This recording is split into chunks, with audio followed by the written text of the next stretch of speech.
Só um detalhe sobre renovação. Marcos Braz passou na zona mista depois do jogo.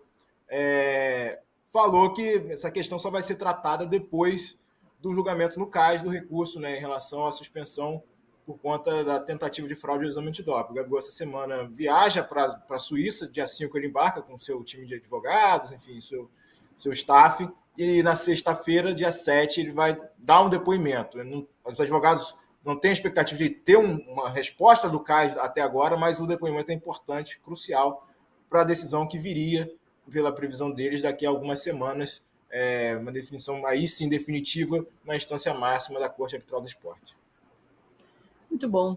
Vocês acham que essa goleada histórica diz mais sobre o momento do Flamengo ou sobre o momento do Vasco, PVC? Os desempenhos foram de acordo com o que os times apresentaram nos últimos jogos, né? E também com relação a bastidores e elenco. Eu acho, a pergunta é muito boa, porque ela tem uma resposta difícil. E ela não tem uma resposta exata. Eu acho que diz muito sobre o momento do Flamengo, mas eu acho que diz mais sobre o momento do Vasco. Quando a gente olhar para o 6-1, o Flamengo pode ganhar o Brasileiro e a Libertadores esse ano, e você vai dizer, pô, o grande sinal foi o 6-1 no Vasco. Mas hoje, olhando hoje o retrato da crise do Vasco, é um clube que mudou de técnico, que mudou de camisa. Ontem jogou de camisa preta, como jogou em 31, né? Porque em 31 não tinha camisa branca com a lista preta. Eu não gosto dessa combinação de o Flamengo jogando de branco contra o Vasco. Eu gosto da tradição, o Flamengo de rubro-negro e o Vasco de camisa branca, calção preto. Mas o Vasco decidiu jogar com o uniforme da resposta histórica. E agora precisa dar uma resposta histórica. Diz muito sobre o Vasco, que está em litígio com a 777. Diz muito sobre o Vasco, que 2 anos atrás comemorava que tinha ficado milionário. Já contei essa história aqui, mas eu acho divertidíssima, do dia em que eu estou sentado no bar no Rio de Janeiro numa sexta-feira e no sábado tinha Fluminense e Vasco e na terça-feira seguinte tinha Fluminense e Milionários e senta um vascaíno na minha mesa no Rio de Janeiro e diz, amanhã tem Fluminense e Milionários. Eu falei, não, cara, Fluminense e Milionários é só na terça. Não, amanhã é Fluminense e Vasco e agora nós somos milionários. E você para e pensa 2 anos depois que não é isso. O que transforma a vida do clube não é estar apenas no dinheiro. Você precisa ter um trabalho sério, forte, sólido, que o Flamengo teve para sair da maior dívida do país, por maior êxito, o time mais rico do país, e que em menor escala o Fortaleza teve. Claro que o exemplo para o Vasco tem que ser o Flamengo e não o Fortaleza. Mas o Fortaleza teve. O Fortaleza estava morando na Série C. Por isso que lançou o livro do Gil Marcelo Paes, da Série C à Sul-Americana. Porque o time conseguiu uma coisa que parecia que o Fortaleza ia sair da Série C. E hoje parece que o Vasco está num looping que vai sempre ter um vexame. Ora é um rebaixamento, ora é um 6-1. Mas esse looping tem que acabar. O Álvaro Pacheco, coitado, chegou e já tem essa mancha aí no primeiro jogo dele. E aí, como o PVC trouxe para a gente aqui no nosso WhatsApp, na primeira resposta dele na coletiva, ele pediu desculpa 4 vezes. Só que não tinha muito o que ele pudesse fazer ali, né, PVC? Ou você acha que ele errou em algum momento na escalação? Ou poderia ter sido melhor? Não, o que eu acho que aconteceu foi que ele chegou para usar o sistema que ele usava no Vitória de Guimarães. Que o Vasco, bem ou mal, com o Rafael Paiva, interino, ficou 4 jogos com 2 vitórias e 2 empates, jogando com linha de 4. E ele voltou para a linha de 5, porque é o que ele acredita. E era o primeiro jogo. Então você vai montar um novo time. É natural que ele vai montar o time com as características, com as credenciais, com as coisas, com as crenças dele. Mas no final ele teve que tirar a boina para o Flamengo, para não dizer tirar o chapéu. Mas tem uma coisa também, tem uma situação também que é importante, né? É um trabalho e assim, obviamente, cada um tem a sua parcela de culpa numa goleada como essa, que o torcedor do Vasco está muito machucado. O Álvaro, evidente, vai fazer um trabalho para refletir daquilo que fez e tentar melhorar, óbvio, não não teria pedido desculpas como pediu na coletiva. Mas também, você pega os gols do Flamengo, é muito erro individual da defesa do Vasco. O Maicon ontem, brincadeira. Assim, eu gosto muito do futebol do Maicon, sempre gostei, acompanhei ele muito aqui no São Paulo. Sempre foi um grande jogador, mas está numa fase terrível. O Léo, outro grande jogador, que eu acompanhei também aqui, não só aqui no São Paulo, mas também no Fluminense, partidas tenebrosas. Então, assim, o Vasco também passa muito por isso, pela confiança dos jogadores. Acho que é olhar e falar assim, ó, é hora de trocar. É hora de você puxar ali, tentar promover outros jogadores, contratar outros jogadores. A situação da 777 com o Vasco em litígio não é fácil, mas tem que contratar jogadores, tem que trazer peças, porque o Léo tá falhando demais, o Maicon tá falhando demais e o Vasco tá sofrendo demais com esses erros individuais. Mas, PVC, não era o caso, então, para ter mantido o Vasco do jeito que estava jogando contra o Flamengo? Eu acho que sim.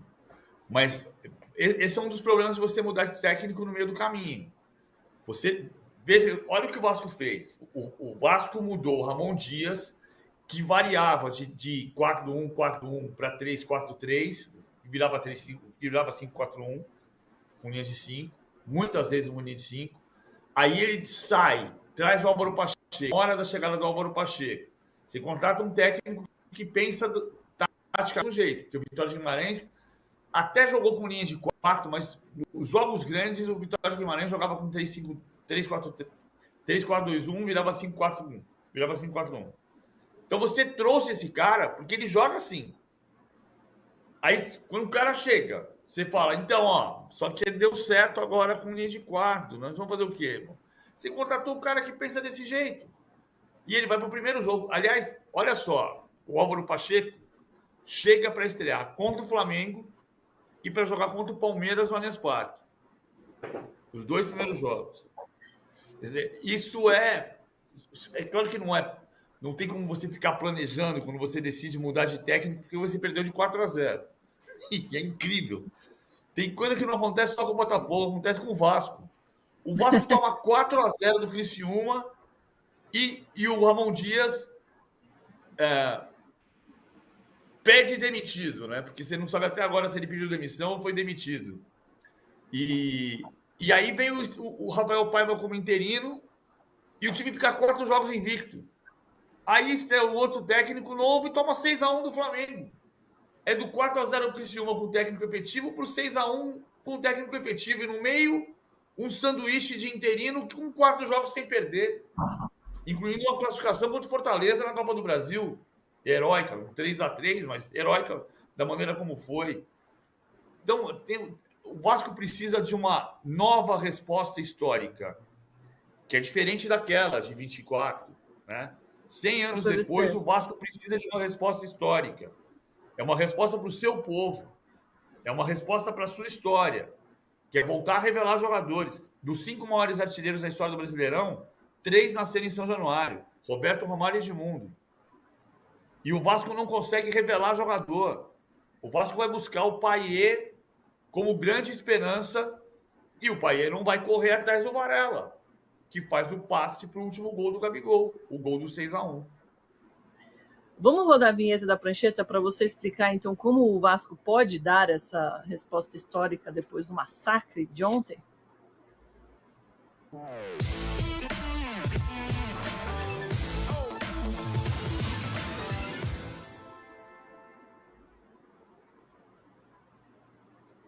A resposta histórica vai ter que ser com trabalho por anos de trabalho. Mas ontem o que aconteceu foi o Alveco fez um 5-4-1, que é para ser esse sistema sanfona, é para ser um 3-4-2-1.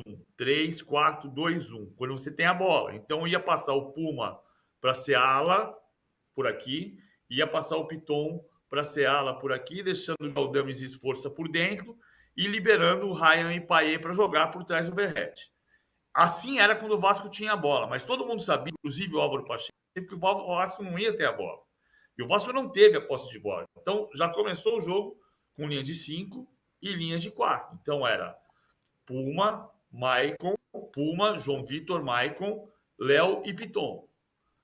Ryan, Galdames, Esforça e Payet. O Payet para correr atrás do Varela, porque o Varela não joga aqui. O Varela não joga aqui onde joga o Payet. O Varela joga aqui. Né? O Varela joga na ponta direita. Então, como é que faz o Flamengo? O Flamengo joga Varela, Gerson variando da ponta para dentro, abrindo o corredor para o Varela avançar. Claro que o Varela não joga aqui de ponta, o Varela joga fazendo esse movimento aqui. E à medida em que o Gerson faz esse movimento para dentro, o Varela passa por aqui.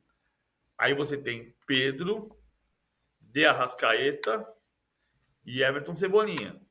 E aí a tua linha de 5 que existe para superar numericamente os 4 da frente do Flamengo já ficou 0-0, porque o Varela vai jogar. O Varela vai passar no Payet a vida inteira.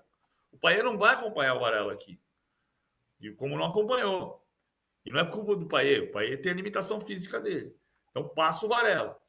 Houve um momento no primeiro tempo, pela transmissão, em que o Tite pediu para inverter. Ou seja, o Gerson viu um pouco mais para ponta e o Payet um pouco mais para dentro. O Varela um pouco mais para dentro.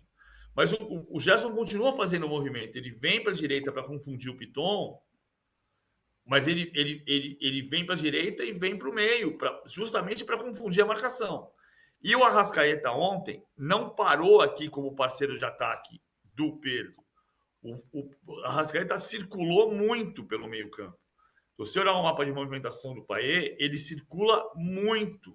Então ele cria aqui no meio, ele cria aqui do lado direito, e à medida em que ele vai circulando, ele vai abrindo um monte de buraco na defesa do Vasco.